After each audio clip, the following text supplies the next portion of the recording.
Hello friends. आज फिर आप लोगों से मुखातिब हूँ अपने पॉडकास्ट बर्डिंग रूबरू के तहत। आज जो टॉपिक मैं डिस्कस कर रही हूँ वो है ट्रेडिशनल वर्सेस मॉडर्न बर्डिंग। तो पुराने समय में अगर हम थोड़ी हिस्ट्री में जाएं कि बर्डिंग शुरू कैसे हुई, तो प्री हिस्टोरिक टाइम्स से लेके 1800 तक जो इंसान बर्ड्स को फॉलो करता था या ट्रैक करता था, वो उनके बारे में जानकारी हासिल करने के लिए नहीं करता था, वो उनको अपने सर्वाइवल के लिए यूज़ करना चाहता था। मतलब कि वो चिड़ियों को मारता और खाता था। और जो भी साइंटिफिक स्टडी उस दौरान हुई थोड़ी बहुत, उसमें सिर्फ और सिर्फ एक ही तरीका लोगों को मालूम था कि चिड़िया को मारो, उसकी स्किन निकालो, उसको अपने कलेक्शन में डालो।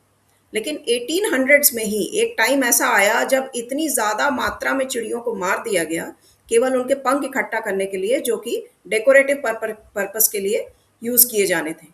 तो उसके बाद लोगों में ये बात डिस्कस हुई कि चिड़ियों का संरक्षण करना चाहिए। और इस बात के लिए जो ज़िम्मेदार जो चीज़ थी, वो थी बाइनोकुलर की डिस्कवरी, जो कि 1893 में हुई, और उसके बाद 1896 में स्पॉटिंग स्कोप को डेवलप किया गया। तो ये दोनों ही टेक्नोलॉजी का एक सिग्निफिकेंट एडवांसमेंट था बर्डिंग के फील्ड में।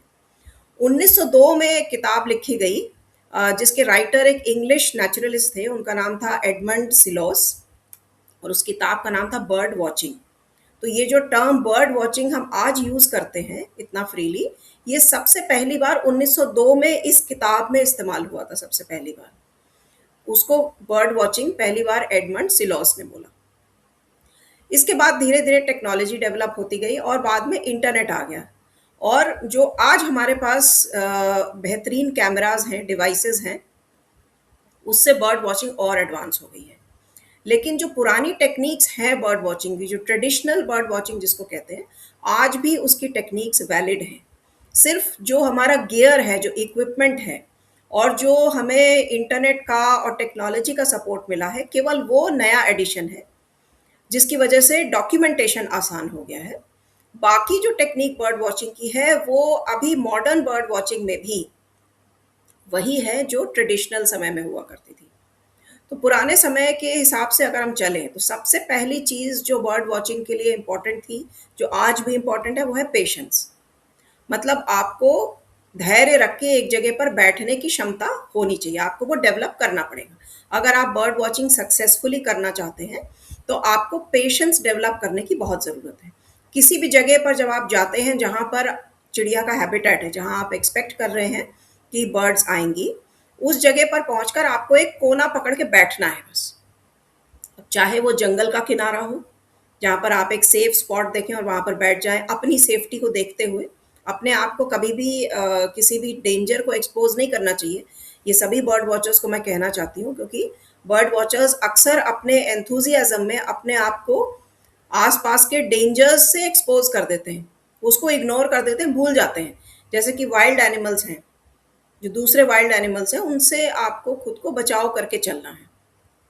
दूसरा, एक अर्बन सेटिंग्स में या थोड़ा रूरल सेटिंग्स में ऐसा हो जाता है कई बार कि कुछ एंटी सोशल एलिमेंट्स होते हैं। ये इंसिडेंट्स हो भी चुके हैं।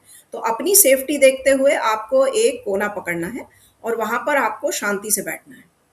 पानी के पास, आप किसी वाटर बॉडी के पास है, वहाँ पर भी आपको एक कोना पकड़ के बैठना है। उसके बाद ही आपको बर्ड्स दिखेंगे। अगर आप रेस्टलेस हैं, पूरे समय आप आसपास चल फिर रहे हैं या कुछ ना कुछ एक्टिविटी कर रहे हैं, तो आपके जो बर्ड्स की साइटिंग के चांसेस हैं वो और कम होते जाते हैं। दूसरी चीज़ है ऑब्जर्वेशन। ऑब्जर्वेशन के पावर्स आपके बहुत ही ज़्यादा होने चाहिए, और केवल विजुअल नहीं, ईयर मतलब कान से भी ऑब्जर्व आपको करना है, ऑडियो ऑब्जर्व करना है आपको। तो ऑडियो विजुअल ऑब्जर्वेशन की आपकी जो कैपेबिलिटी है, इसको आपको डेवलप करना होगा अगर आप सक्सेसफुली बर्ड वॉचिंग करना चाहते हैं। किसी भी जगह पर जब आप जाते हैं, तो केवल जो चीज़ें दिख रही हैं वो आपको नहीं देखना है।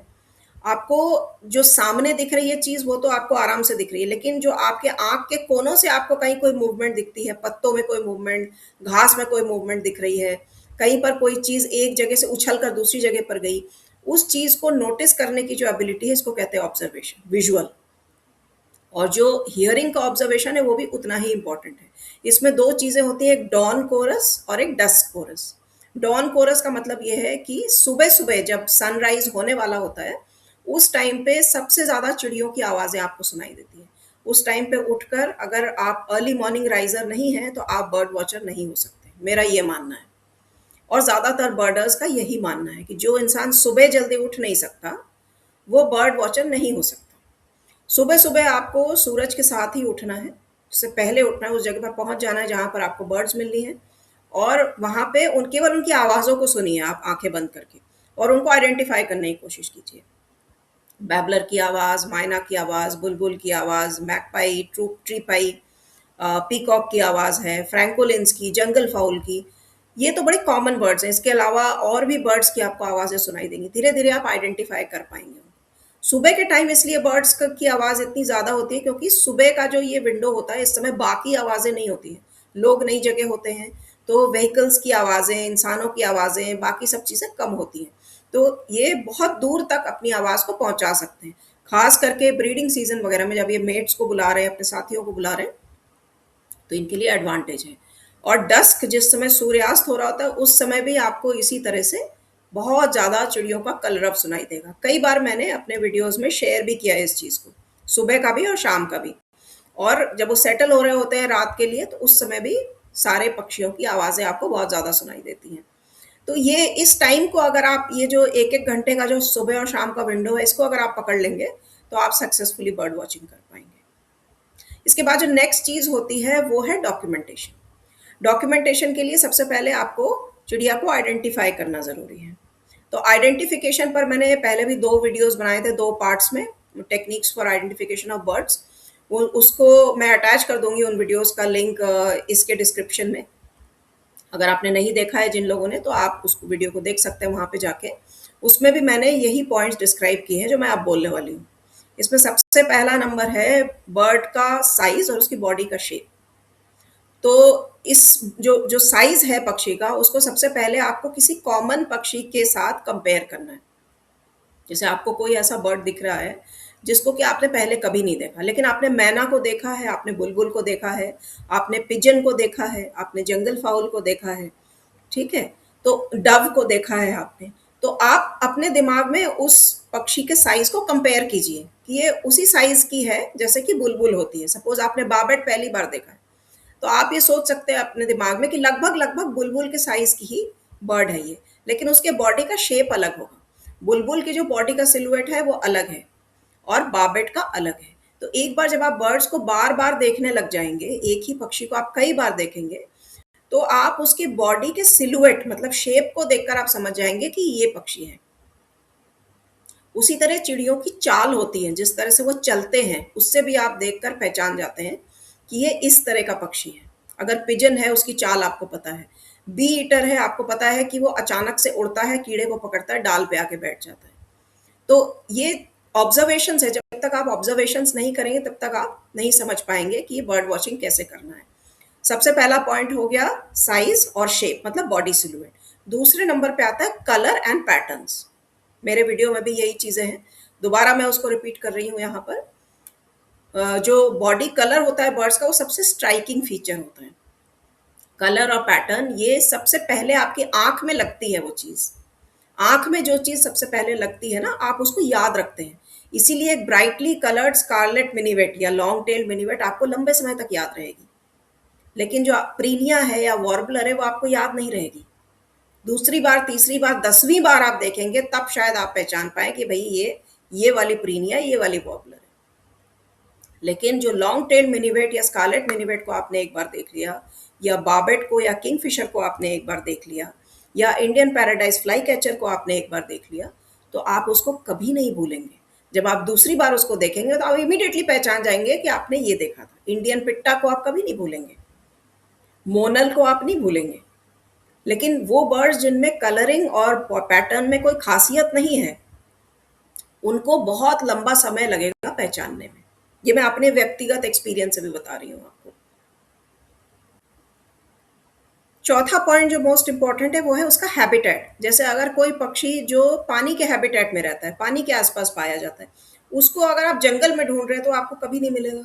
इसी तरह से जंगल में रहने वाला पक्षी आपको पानी के पास कभी नहीं मिलेगा। डेजर्ट में रहने वाला पक्षी आपको पहाड़ों पे, बर्फ के पहाड़ों पे नहीं मिलेगा। तो हैबिटेट जानना बड़ा जरूरी है। अब जो बर्डिंग शुरू हुई, वो आपके लेट 19th और अर्ली 20th सेंचुरी में शुरू हुई। जो टेक्नोलॉजी का ग्रोथ था, उसके बाद धीरे-धीरे इंटरनेट आया, उससे हमें आज के समय में बर्डिंग करने में और ज़्यादा आसानी हो गई है, खास करके डॉक्यूमेंटेशन में, जैसे कि मैंने पहले भी कहा। तो डॉक्यूमेंटेशन आपको कैसे करना है, इसी में बस इसी पॉइंट में फ़र्क है ट्रेडिशनल और मॉडर्न बर्डर्स में। जो ट्रेडिशनल बर्डिंग होती थी, उसमें जो डॉक्यूमेंटेशन होता था, वो एक फिजिकल स्केचबुक या नोटबुक में होता था। वो एक नोटबुक और स्केच पेन्स या पेंसिल साथ में लेके चलते थे। पहले के लोग चारकोल पेंसिल से काम किया करते थे, बाद में पेन वगैरह यूज होने लग गए।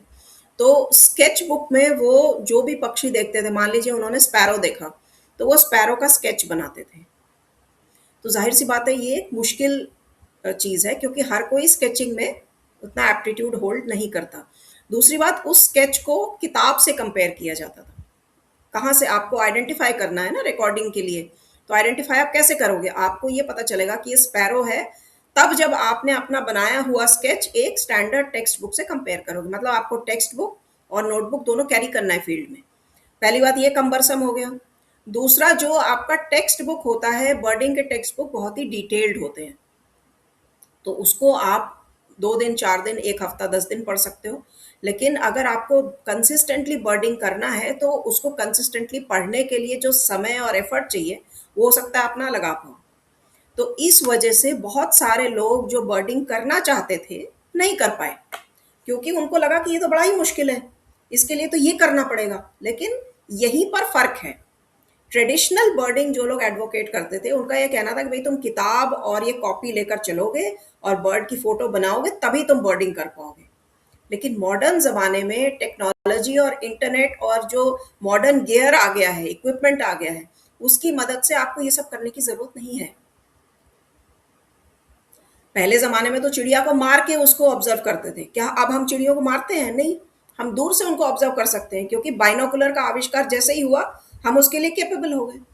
आज के समय में इंटरनेट ने हमें ऐप्स दिए हैं, जिससे हम बर्ड्स को आइडेंटिफाई भी कर सकते हैं और उनको रिकॉर्ड भी कर सकते हैं। मर्लिन है एक ऐसा ऐप जो कि बर्ड्स को आइडेंटिफाई करने के लिए, इसके अलावा और भी बहुत सारे ऐप्स हैं। मर्लिन के बारे एक एग्जाम्पल दिया है मैंने, आपको जो भी पसंद आए आप उस ऐप को फॉलो कर सकते हैं। डॉक्यूमेंटेशन के लिए और उस एरिया को में जो बर्ड्स हैं, उनका एक लिस्ट बनाने के लिए ई बर्ड है। आप जो भी पक्षी ऑब्जर्व करते हैं, आपने चाहे 10 स्पीशीज ऑब्जर्व की किसी भी जगह पर, आप उसको अगर ई बर्ड पे रिकॉर्ड अपना पोस्ट करेंगे, तो अगली बार जो कोई दूसरा इंसान वहां पर आएगा, वो ई बर्ड खोल के देखेगा और वो ये देखेगा कि इस जगह पर ये पक्षी मिलता है, तो वो उस हिसाब से अपनी लिस्ट बना के आएगा। क्योंकि जब आप बर्डिंग करने किसी जगह पे जाते हैं, तो आप सबसे पहले प्रोबेबिलिटी देखते हैं कि वहां पर कितनी स्पीशीज आपको दिखनी है, कितनी स्पीशीज आप देख पाएंगे। जो लोग अपनी बर्डिंग के पहले या दूसरे साल में हैं, उनके लिए तो कोई चॉइस नहीं है, जो भी उनको दिख जाए वो सब कुछ नया है। लेकिन जो लोग 5-6 साल, 10 साल बर्डिंग कर चुके हैं, उनके लिए ये है कि भाई मैंने ये सब देख लिया, अब मुझे ये देखना है, ये ऑब्जर्व करना है। तो वो फिर पर्टिकुलर उस जगह को चूज करते हैं कि भाई ये मुझे डेजर्ट में मिलेगा तो डेजर्ट के हैबिटेट में जाएंगे, बर्फीले पहाड़ों में मिलेगा तो वहां जाएंगे, जंगल में मिलेगा, पानी के पास मिलेगा, उस हिसाब से जाएंगे वो। तो वो आपको तभी पता चलेगा जब आप कहीं से ये रिकॉर्ड को एक्सेस कर पाएंगे कि ये पक्षी अच्छी तादाद में इस जगह पर पाया जाता है, तभी तो आप प्लान करके वहां पर जाएंगे। तो वो तभी संभव हो पाएगा जब ई बर्ड जैसे किसी ऐप पर आप अपने ऑब्जर्वेशंस को रिकॉर्ड करेंगे। ये तो हुई इंटरनेट और ऐप्स की बात। ऑब्जर्व करने के लिए आपको क्या करना है? जिस पर्पस के लिए पहले पक्षी को मार के उसको ऑब्जर्व किया जाता था, आज वही चीज एक दूर बैठे हुए पक्षी को आप अपने बाइनोकुलर और कैमरे से देखकर कर सकते हैं। बाइनोकुलर भी हर इंसान के पास हो, जरूरी नहीं है।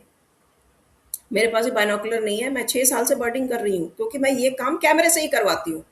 जब आपके पास इक्विपमेंट बहुत ज्यादा हो जाता है, एक समय था जब इक्विपमेंट बिल्कुल नहीं था, तो लोगों को ये प्रॉब्लम हो रही थी कि हर कोई उस काम को कर ही नहीं पा रहा था। जिसको इंटरेस्ट था भी, वो थोड़े दिनों में इंटरेस्ट लूज कर देता था, क्योंकि उसको लगता था कि ये तो बहुत ज्यादा कम्बरसम है, मैं नहीं कर पाऊंगा।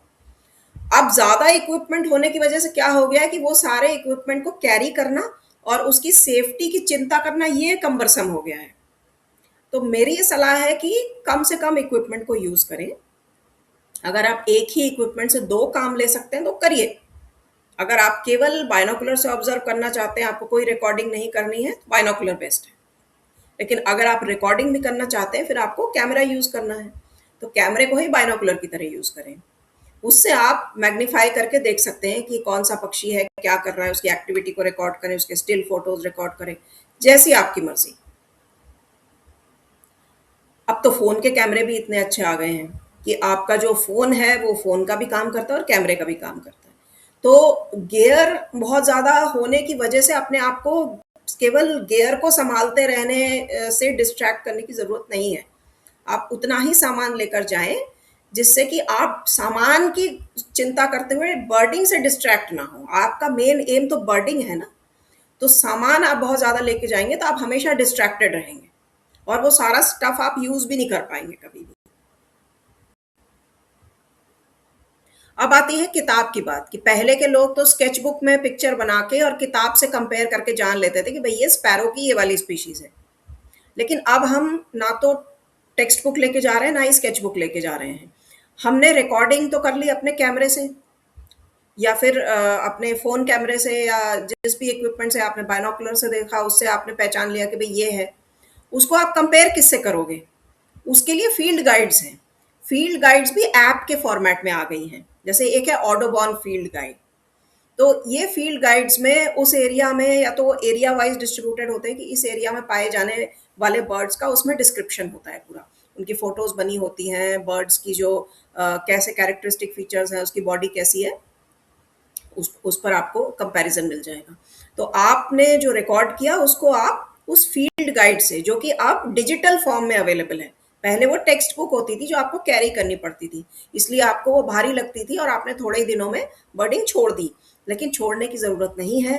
आज के ज़माने में टेक्नोलॉजिकल एडवांसमेंट ने सभी लोगों को बर्डिंग करने की आज़ादी दे दी है। छोटा-सा बच्चा भी कर सकता है। बहुत सारे मेरे ऐसे कलीग्स हैं, जो अपने बच्चों की बर्डिंग के शौक की वजह से खुद बर्डर बन गए हैं। जब एक बार आपका बच्चा आपको मजबूर करता है कि मुझे वहाँ पे जाना है, बर्ड वॉचिंग करनी है, तो पेरेंट्स को जाना पड़ता है। तो बाद में वो रियलाइज़ करते हैं कि उनको भी इंटरेस्ट था उसमें। तो टेक्नोलॉजी का जो एक पॉजिटिव साइड है वो ये है और वो बहुत पॉजिटिव साइड है। अगर आप उसको टेक्नोलॉजी को पॉजिटिव नज़रिए से देखेंगे तो वो आपके सामने ऐसे दरवाजे खोल देती है जो आपको पता ही नहीं था कि ये दरवाजे से भी आप अंदर जा सकते हो। तो ये जो फील्ड गाइड्स ऐप के फॉर्म में अवेलेबल हैं, आइडेंटिफिकेशन गाइड्स जो ऐप के फॉर्म में अवेलेबल हैं और डॉक्यूमेंटेशन करने के लिए जो ऐप्स हैं, इनको आप यूज़ कर सकते हैं। गियर में मैंने आपको बता दिया कि आपके पास चाहे हेवी कैमरा है, बड़े-बड़े लेंसेज़ हैं, छोटा कैमरा है, इट डज़ नॉट मैटर, कोई फ़र्क नहीं पड़ता। मैंने आज तक कभी बड़ा कैमरा यूज़ नहीं किया, ना ही फ्यूचर में यूज़ करने का कोई इरादा है, क्योंकि वो आपको आपके काम से डिस्ट्रैक्ट करता है। अगर आप उसको पहली बात तो उस कैमरे को खरीदने में जो आप खर्च करते हो और उसके बाद उसको कैरी करने में जो आप टेंशन रखते हो, उसकी वजह से क्या हो जाता है कि आप बहुत अग्रेसिव हो जाते हो। आप जब वहाँ पहुँचते हो तो आपको लगता है भई मैं फ़ोटो को ले लूँ बस, मैं रिकॉर्डिंग कर लूँ, दूसरे का हो ना हो। वहाँ तक नहीं जाना है। आपके पास जो कैमराज़ हैं, वो काफ़ी है, छोटे साइज़ के भी जो कैमराज़ हैं, वो इनफ़ हैं। अगर तो आप नेशनल ज्योग्राफिक में अपने फ़ोटोज़ भेजना चाहते हो या कोई मतलब वाइल्ड लाइफ़ की आप बहुत बड़ी कोई डॉक्यूमेंट्री बना रहे हो तो फिर अलग है, फिर तो आप अलग से अपनी गाड़ी बुक करोगे, आप अकेले जाओगे उसमें अपने टीम के साथ। लेकिन जब आप एक ग्रुप में जा रहे होते हो, तो फिर आप अपनी इंडिविजुअल जो आपके एम्बिशंस हैं, उसको आप उस ग्रुप पे थोप नहीं सकते।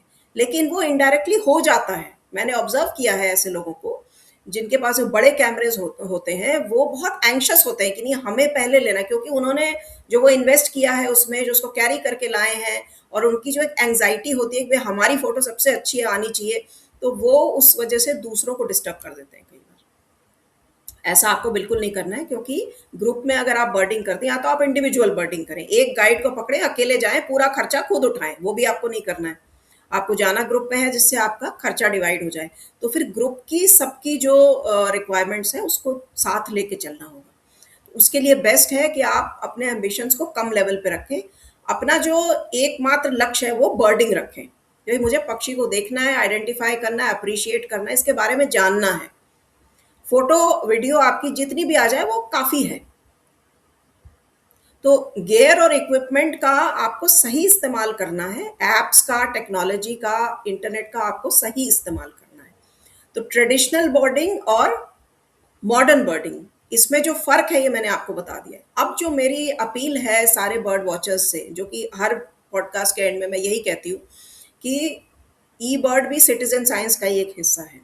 जब आप किसी भी जगह पे जाते हैं और अपने ऑब्जर्वेशंस को रिकॉर्ड करके ई बर्ड पे या किसी भी ऐसे ऐप पे डालते हैं, तो उस ऐप को यूज़ करने वाले जो बाकी लोग हैं जो आपके बाद उस जगह पे जाएंगे, वो उनके लिए गाइड का काम करती है।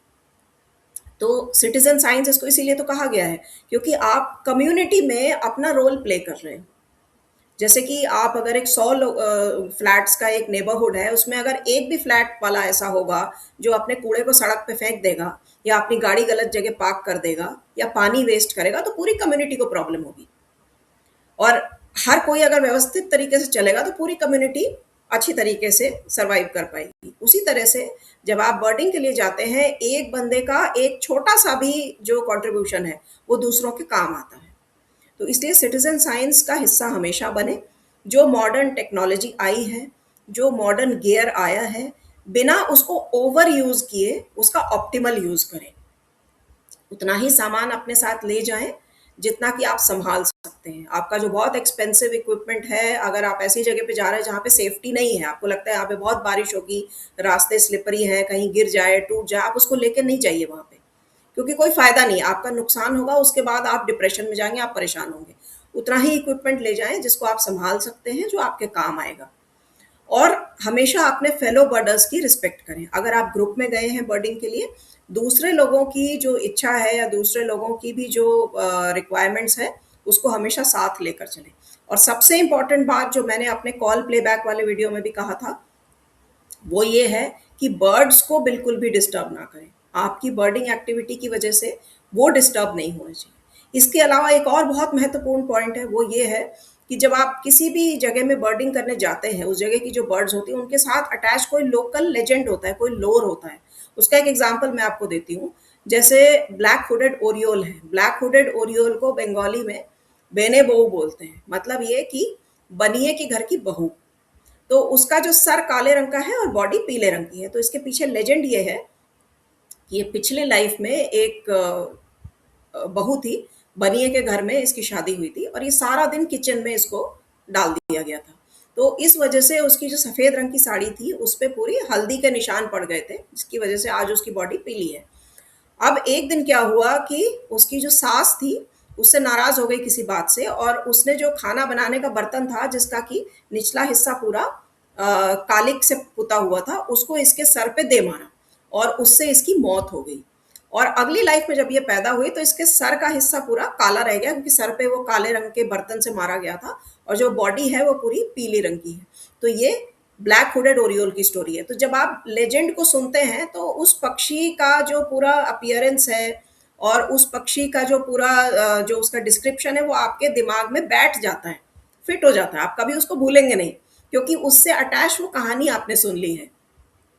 तो जब भी किसी जगह पे जाएं, उस जगह के लोकल लेजेंड्स में हमेशा इंटरेस्ट दिखाएं। उससे क्या होगा कि वहाँ के लोगों से भी आप जुड़ेंगे, जो लोकल्स हैं उनके साथ आप जुड़ेंगे और उनको ये लगेगा कि उनकी लाइफस्टाइल और उनकी कहानियों में आपको इंटरेस्ट है। इसी तरह नीलकंठ है जो इंडियन रोलर है, अभी मैंने शॉर्ट्स में डाला था। आजकल मैं डेली अपने इस तरह के पॉडकास्ट टाइप के शॉर्ट्स भी डालती हूँ, जिससे कि एक स्पेसिफिक बर्ड को पकड़ के उसके बारे में इंफॉर्मेशन मैं आपको दे सकूँ। क्योंकि हमेशा पॉसिबल नहीं होता कि आपको कोई पक्षी दिखाया जाए, उसके बारे में बताया जाए, तो उसके लिए इन्फॉर्मेशन का फ्लो नहीं रुकना चाहिए। इस वजह से ये वाला स्टाइल मैंने डेवलप किया है। हो सकता है आपको पसंद आए या ना आए, मुझे नहीं पता। वो आप अपने कमेंट्स में बताइएगा कि आपको वो पॉडकास्ट स्टाइल के जो शॉर्ट्स हैं वो अच्छे लग रहे हैं या नहीं। उसमें मैंने इंडियन रोलर उर्फ नीलकंठ का जिक्र किया है, ग्रेटर कुकल उर्फ भारद्वाज पक्षी का जिक्र किया है। तो इसको आप सुन लेंगे, उस पक्षी की एक बार फोटो देख लेंगे और ये जान जाएंगे उसके साथ क्या लेजेंड अटैच्ड है, तो आप उसको कभी नहीं भूलेंगे। तो ये कुछ इंपॉर्टेंट पॉइंट्स थे ट्रेडिशनल वर्सेस मॉडर्न बर्डिंग के बारे में, जो मैं आप लोगों से शेयर करना चाहती थी। उम्मीद है आपको ये पॉडकास्ट पसंद आएगा। अगर आपने चैनल को अब तक सब्सक्राइब नहीं किया है तो चैनल को सब्सक्राइब कर लीजिए, वीडियोस पे कमेंट कीजिए कि आपको पसंद आ रहे हैं या नहीं, और उनको लाइक और शेयर भी करते रहिए। Thank you.